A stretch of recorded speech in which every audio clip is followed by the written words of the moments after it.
Hidden strength. The void between Earth and Mars shimmered as the UES Sentinel dropped its stealth field. The massive warship's dark hull seemed to absorb the distant sunlight rather than reflect it, making it nearly invisible against the backdrop of space, even without its advanced cloaking technology. Admiral Ileana Frost stood on the bridge, her weathered face illuminated by the soft blue glow of holographic displays that surrounded her command station. "Status report," she ordered, her voice carrying the weight of her 30 years in the United Earth Defense Force. Lieutenant Commander Jackson's fingers danced across his console. "All systems operational. Admiral, the Phantom Shield is at full capacity, and our sensor arrays are detecting the approaching vessels exactly as predicted." Frost nodded, allowing herself a moment to appreciate the culmination of human ingenuity that surrounded her. The Sentinel was the flagship of Earth's defense fleet, but what made it truly remarkable wasn't visible to the naked eye. Following the devastating resource wars that had nearly destroyed human civilization a century earlier, humanity had been forced to develop technologies that no pre-war scientist could have imagined. "How many vessels?" Frost asked, studying the tactical display. "7 confirmed, Admiral," replied Lieutenant Rivera from the sensor station. "They're using a propulsion system unlike anything in our database. Based on their deceleration pattern, they'll reach the Mars orbital line in approximately 3 hours." Frost's expression remained neutral, but her mind was calculating possibilities. Humanity had been monitoring deep space for centuries, searching for signs of intelligent life. The scientific community had long theorized that first contact was inevitable, but the military had prepared for all scenarios, from peaceful exchange to existential threat. "Open a channel to Earth Command. Priority Alpha." Within moments, the stern face of General Wei appeared on the main view screen. "Admiral Frost, I assume our visitors have arrived." "Yes, General. 7 vessels, approaching from the Kuiper Belt. Their technology appears advanced, but we can't determine their intentions yet." General Wei's expression hardened. "The Security Council has authorized Operation Looking Glass. Remember your orders. Standard protocol dictates we appear technologically inferior while assessing their capabilities and intentions." "Understood, General. The Sentinel will initiate first contact using conventional systems only. The Phoenix Protocol remains on standby." The communication ended, and Frost turned to her crew. "You all know what's at stake today. Humanity has prepared for this moment for generations. Our visitors might be peaceful explorers or something else entirely. Either way, we show them only what we want them to see." Commander Lai, Frost's executive officer, approached with a data tablet. "The rest of the fleet is in position, Admiral. The Aegis, Bulwark, and Defiant are maintaining stealth positions throughout the system. Earth's defensive matrix is on standby but dormant." Frost nodded approvingly. After the resource wars, humanity had developed along technological paths that emphasized efficiency and protection rather than outward destructive capability. While other civilizations might have focused on building bigger weapons, humans had learned the hard way that preservation was the true key to survival. "Our visitors are adjusting course," Rivera announced. "They're heading directly toward the Sentinel. They've definitely detected us." "As expected," Frost replied. "Prepare first contact protocols. Power conventional engines only, maintain minimal shield presence, and keep weapons systems dormant. Let's not appear threatening." The bridge crew worked with practiced efficiency as the Sentinel transformed from its true nature into the appearance of a much more primitive vessel. External weapon ports closed, advanced sensor arrays retracted, and its revolutionary Phantom Shield reconfigured to mimic older defensive technology. As the alien fleet approached, its design became clearer on the view screen. The vessels resembled massive crystalline structures that refracted light in mesmerizing patterns. They moved with impossible grace for their size, their formation shifting organically like a school of fish. "They're broadcasting," Communications Officer Zhang announced. "Multiple frequencies, structured data packets. The AI translation matrix is attempting to decode." Minutes ticked by as the alien vessels drew closer, now clearly visible through the bridge's viewport. The lead ship dwarfed the Sentinel by at least 3 times, its crystal-like surface pulsing with internal lights that seemed to follow complex mathematical patterns. Translation complete, Zhang finally announced. Audio and visual incoming. The main screen flickered, and a figure appeared. The alien was humanoid in basic shape, but with translucent blue-green skin that seemed to ripple like water. 4 eyes arranged in a diamond pattern blinked independently, and when it spoke, its mouth didn't move. Instead, colors flowed across its skin. "Greetings, vessel of Earth," came the translated voice, surprisingly melodic. "We are the Vajurian Collective. We have observed your radio transmissions for many rotations of your world. We come in peace to establish relations with your developing species." Admiral Frost stepped forward, her posture straight and dignified. "On behalf of Unified Earth, I welcome you to our solar system. I am Admiral Ileana Frost of the United Earth Defense Force. We are honored by your presence and look forward to peaceful exchange between our civilizations." The alien's skin rippled with colors that the translation system interpreted as polite acknowledgement. "Admiral Frost, I am High Navigator Zeller. Our scans indicate your vessel operates on fusion propulsion and employs rudimentary deflection shields. Impressive achievements for a species at your stage of development." Frost maintained her diplomatic demeanor despite the condescension in the alien's tone. "We've made significant progress since our global conflicts a century ago. The Sentinel represents our current capabilities." "Of course," responded Ziller, colors shifting to what might have been amusement. "All species follow similar developmental paths. We would be pleased to share appropriate technological insights to assist your advancement." Commander Lai tensed beside Frost, but the Admiral's expression remained neutral. "Your generosity is appreciated. We would be honored to learn from your civilization. We request permission to approach your homeworld," Ziller continued. "Our customary greeting includes a formal meeting with your governing authority." "We would be delighted to escort you," Frost replied. "However, we maintain certain security protocols around Earth. I'll transmit designated approach coordinates." As the communication ended, Frost turned to her officers. "Impressions?" Commander Lee frowned. "They're condescending. Categorized us immediately as primitive." "And they're scanning us extensively," added Rivera from the sensor station. "Their technology is remarkably advanced, but they're not bothering to hide their surveillance. Either extremely confident or deliberately intimidating. Or testing our reactions," Frost mused. "Notice how their translator understood our language immediately. They'd been monitoring us for longer than they implied." The Admiral moved to the tactical display, studying the position of Earth's hidden fleet. "They see what we want them to see. A species recovering from near self-destruction, cautiously venturing into space with technology centuries behind their own." "Do you think they're hostile?" Commander Lai asked quietly. Frost's eyes narrowed. "I think they're calculating. Whether that calculation leads to cooperation or conflict depends on what they believe they can gain from us." She tapped a sequence into her console. "Transmit to all fleet vessels. Maintain stealth protocols, but move to secondary defense positions. And alert Earth Command. Accelerate Phoenix protocol preparations. I want the entire system ready within 12 hours." As the Sentinel escorted the alien fleet toward Earth, Admiral Frost watched the massive crystalline ships with growing unease. The Vashurian scans continued to probe the Sentinel, focusing particularly on its power systems and structural weak points. They were being assessed, categorized, and potentially dismissed as a minor player in the galactic community. What the Vajurians didn't realize was that they were seeing only what humanity wanted them to see. The resource wars had taught humans a harsh lesson. Survival sometimes depended not on being the strongest, but on not being perceived as a threat until it was too late to be stopped. 3 days later, Frost stood in Earth's orbital command center as the Vajurian delegation arrived.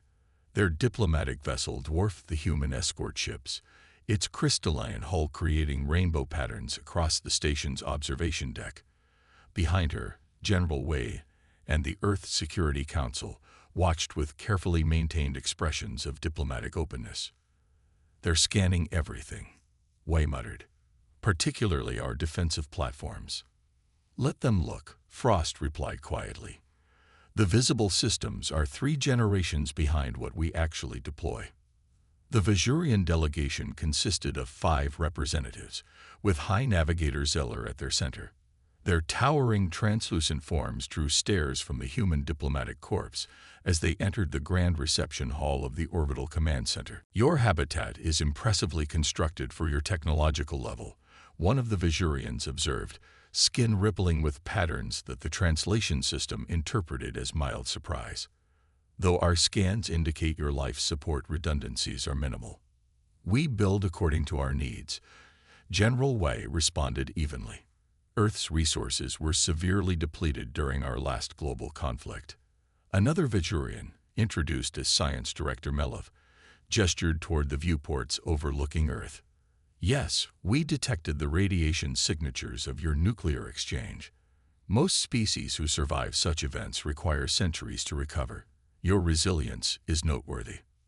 What the Vajurians didn't say, but what Frost and Wei understood clearly, was that humanity was being assessed, categorized, and potentially dismissed as a minor player in whatever galactic political landscape existed beyond their knowledge. Throughout the diplomatic reception, Frost noticed one of the Vajurians, Fleet Commander Thrall, repeatedly examining Earth's visible defense platforms through the observation windows. His skin patterns shifted rapidly in what the translation system couldn't interpret.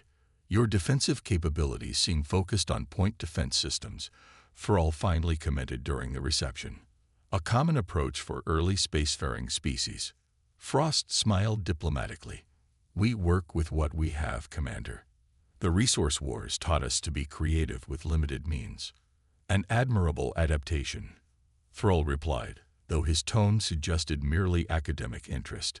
"Most younger species invest heavily in offensive capabilities first. Your emphasis on defensive systems is unusual. Perhaps it reflects our priorities," Frost suggested. As the reception concluded, High Navigator Zeller proposed a formal technological exchange program. "Nothing too advanced, of course. We have protocols for species at your development stage. Basic improvements to your propulsion systems, perhaps some assistance with your rather inefficient energy production methods." General Wei accepted graciously. "We would be grateful for any knowledge the Vajurian collective wishes to share." Later, in the secure briefing room, Wei's diplomatic facade vanished. "They're patronizing us. Their assistance amounts to technology we developed and discarded decades ago." "They've miscategorized us," Frost agreed, "based on what they can see. The question is," we mused, "do we correct their misconception now or wait?" Frost considered the implications. If we reveal our true capabilities too soon, they might see it as a threat. If we wait too long, they'll establish protocols for interacting with us as a developing species that might be difficult to change. We nodded grimly. "Continue with Phoenix protocol deployment. The Security Council has authorized full implementation. The Vajurians should understand that humanity is not to be underestimated, but we'll reveal this on our terms, not theirs." As Frost left the briefing, she couldn't shake the feeling that the Vajurians' apparent benevolence masked other intentions. Their scans had been too thorough, their questions too pointed about Earth's defenses. Something about this first contact felt like a carefully choreographed assessment.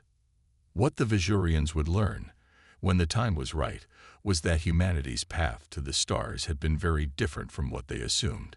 Cut off from external influence and recovering from near extinction, humans had developed technologies that approached problems from entirely different first principles. The Phoenix Protocol wasn't just a defensive system. It was a completely novel approach to manipulating energy and matter. And soon the Vajurians would discover that appearances could be deceiving, especially when it came to a species that had nearly destroyed itself once and vowed never to be vulnerable again. Revelation. 1 week after first contact, Admiral Frost stood on the bridge of the UES Sentinel, watching the main view screen with growing concern.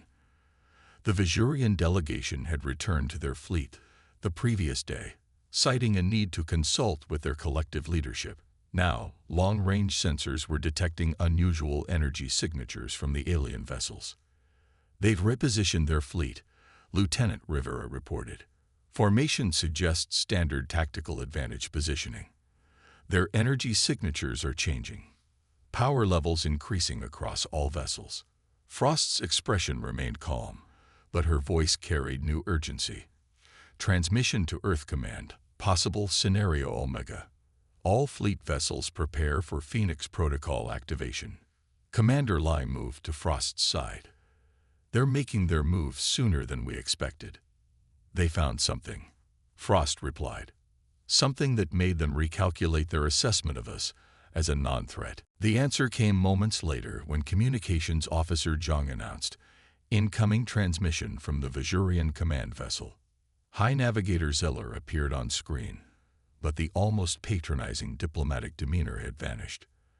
The colors flowing across his translucent skin now pulsed with rapid, sharp patterns. "Admiral Frost," he began without preamble, "our detailed analysis of your system has revealed concerning discrepancies. We have detected unusual quantum fluctuations throughout your solar system that do not align with your apparent technological development. Explain this inconsistency immediately." Frost maintained her composure. "I'm not certain what discrepancies you're referring to, High Navigator. Perhaps your sensors are detecting natural phenomena unique to our system." Zeller's colors darkened. "Do not attempt deception. The quantum signature patterns we've detected bear hallmarks of artificial manipulation. Such technology contradicts everything else we've observed about your civilization." "I assure you," Frost began, but Zeller cut her off. "Furthermore, we've detected artificial constructs utilizing similar quantum signatures at the Lagrange points throughout your system, carefully concealed but unmistakable to our advanced sensors. These are not the actions of a transparent, peaceful species." Frost's expression hardened. The Vajurians had discovered the Phoenix nodes, the distributed network of quantum manipulation devices that formed the backbone of Earth's true defensive capabilities. They were well hidden, but apparently not well enough from Vajurian technology. "High Navigator," Frost responded carefully, "every species has the right to defend its homeworld. We've shared what we believed appropriate for initial diplomatic contact. The Vajurian Collective has protocols for integrating developing species into the galactic community," Zeller stated coldly. "Those protocols assume transparency and compliance. Your concealment of advanced technology suggests hostile intent." "Not hostile," Frost countered. "Cautious, as would be any species making first contact with an unknown civilization." Zeller's colors pulsed in what the translation system interpreted as dismissal. "Your deception forces us to reconsider our approach. The Vajurian Collective cannot permit potentially dangerous technology to remain in the hands of an unpredictable species. We will establish a supervisory presence in your system to ensure your development proceeds along acceptable parameters." The transmission ended abruptly, and Frost turned to her officers. "And there it is. Their true intention all along." "Admiral," Rivera called out, "Vajurian vessels are powering weapons systems. Energy readings are off the scale compared to our initial estimates. All ships, defensive positions," Frost ordered. "Maintain conventional systems only until my command. Let's see exactly what we're dealing with." The Vajurian fleet moved with fluid precision, their crystalline vessels rearranging into an attack formation that surrounded the human ships. Without warning, the lead Vajurian vessel fired, a blinding beam of energy that struck the Sentinel's conventional shields. The bridge shook violently as systems overloaded. "Shield capacity at 38%, Lieutenant Commander Jackson reported. "One more hit like that, and our conventional shields will fail." "Return fire. Conventional weapons only," Frost ordered. The Sentinel's railguns and missile systems engaged, launching salvos toward the Vajurian vessels. The projectiles struck crystalline hulls with minimal effect, barely scratching their surfaces. As expected, Frost noted grimly, conventional weapons ineffective. The Vajurian fleet continued their assault, methodically targeting Earth's defense platforms and the Sentinels' obvious weapon systems. Their precision was clinical, their superior firepower evident. "Admiral," Commander Lai urged, "we need to activate Phoenix." Frost held up her hand. "Not yet. Earth Command needs confirmation of hostile intent for full activation." She opened a channel to Earth. "General Wei, we are under direct attack. Request Phoenix Protocol authorization." Wei's response was immediate. "Authorization granted. Phoenix Protocol, full spectrum activation." Frost allowed herself a small smile as she entered her command codes. "All ships, initiate Phoenix Protocol. Full spectrum deployment." Throughout the solar system, hidden quantum nodes activated simultaneously. The effect was immediate and startling. Space itself seemed to ripple around the human vessels as the true nature of humanity's technology revealed itself. The Sentinel transformed before the stunned Vajurians. Its hull reconfigured as concealed systems emerged. The Phantom Shield, humanity's revolutionary defensive technology, enveloped the ship in a shimmering field that didn't merely block energy, but redirected it through quantum pathways. "Target their propulsion systems," Frost ordered. "Quantum disruptors only. Let's show them exactly what they're dealing with." The Sentinel fired, not conventional weapons, but concentrated beams of quantum-entangled particles that bypassed the Vajurians' crystalline shields entirely. The alien vessels shuddered as their engines suddenly lost coherence, their elegant formations breaking apart as they drifted uncontrolled. Throughout the system, Earth's hidden fleet decloaked. Dozens of warships materializing from apparent empty space, their advanced systems now fully visible. "They're attempting to regroup," Rivera reported.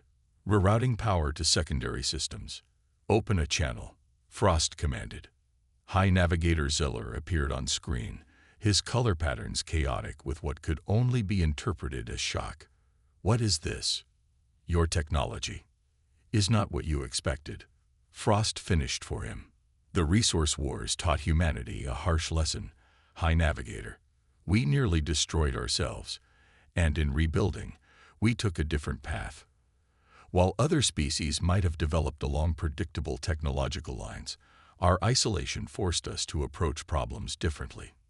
The quantum manipulation," Zeller began, "is our own discovery," Frost explained. "Developed not to conquer, but to ensure we could never be conquered again. The Phoenix Protocol doesn't just defend. It renders conventional attacks useless by redistributing energy through quantum pathways."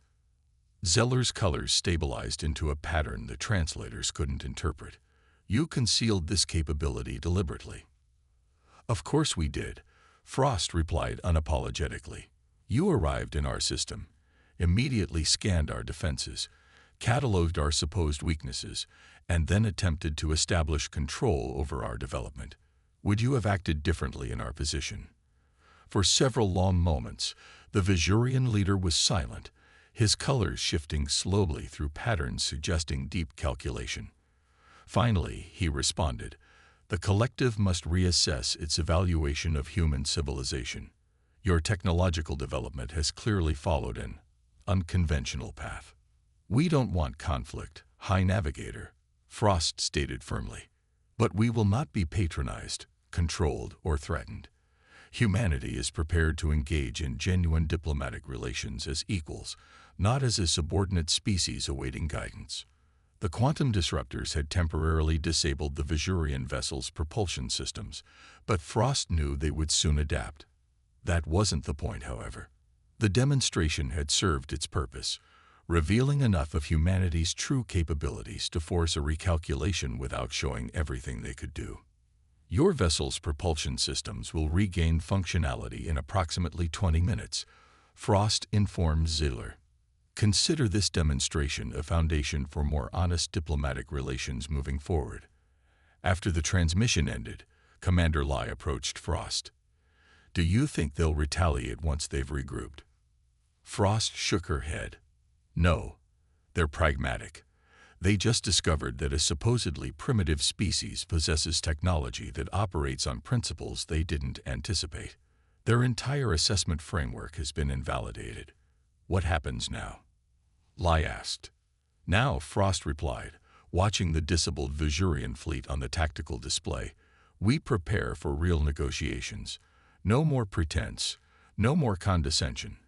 They thought they found a naive young species they could guide and control. Instead, they found humanity. 2 days later, Admiral Frost stood in Earth's orbital command center as a much smaller Vajurian delegation arrived. Only High Navigator Zeller and Science Director Melov had returned, their posture noticeably different, less imposing, more measured. Admiral Frost, Zeller began, his color patterns subdued. The Vajurian Collective extends formal apologies for our previous approach. Our protocols for contact with new civilizations clearly require revision. Frost nodded. Apology accepted, High Navigator. Perhaps we can begin again, with greater transparency on both sides. Indeed, Zeller agreed. Your quantum manipulation technology is unlike anything we've encountered in 17 other civilizations. The principles appear to function outside conventional models of physics as we understand them. General Wei stepped forward. The resource wars forced us to rebuild with extremely limited resources. We couldn't follow traditional developmental paths, so we explored alternatives. Necessity drove innovation in unexpected directions. Science Director Melov's colors shifted in patterns suggesting intense interest. This suggests an intriguing hypothesis. Perhaps isolation from galactic standards allowed your species to approach problems without preconceptions that might have limited your thinking. A fair assessment. Frost acknowledged. We developed what we needed to survive and protect ourselves, not knowing if or when we might encounter other civilizations. The collective would be interested in genuine technological exchange, Zeller offered, not as mentors, but as equals with different perspectives. Your quantum approach could complement our crystalline technology in ways beneficial to both our civilizations. Frost allowed herself a genuine smile. That's an offer we'd be pleased to consider, High Navigator. I believe we have much to learn from each other. As the diplomatic discussions continued, Frost caught General Wei's eye across the room. They had prepared for first contact for decades, developing technology specifically designed to protect Earth from potential threats. The gamble had paid off, not through conflict, but by forcing respect where condescension had existed before.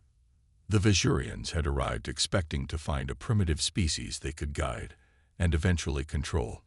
Instead, they discovered that humanity, resourceful, innovative, and fiercely protective of its independence, would forge its own path among the stars. The Phoenix Protocol had never been about domination. It was about ensuring humanity would never again be vulnerable, not to its own worst impulses, nor to the ambitions of others. Today, that protection had secured not just humanity's safety, but its place as an equal in a much larger galactic community. As Frost watched the Vajurians discussing quantum theory with Earth's scientists, their colors now flowing with patterns of genuine scientific curiosity rather than calculated assessment, she allowed herself to feel cautiously optimistic about the future. First contact had brought challenge and near conflict, but ultimately, it had forced mutual respect, the only true foundation for lasting peace between civilizations.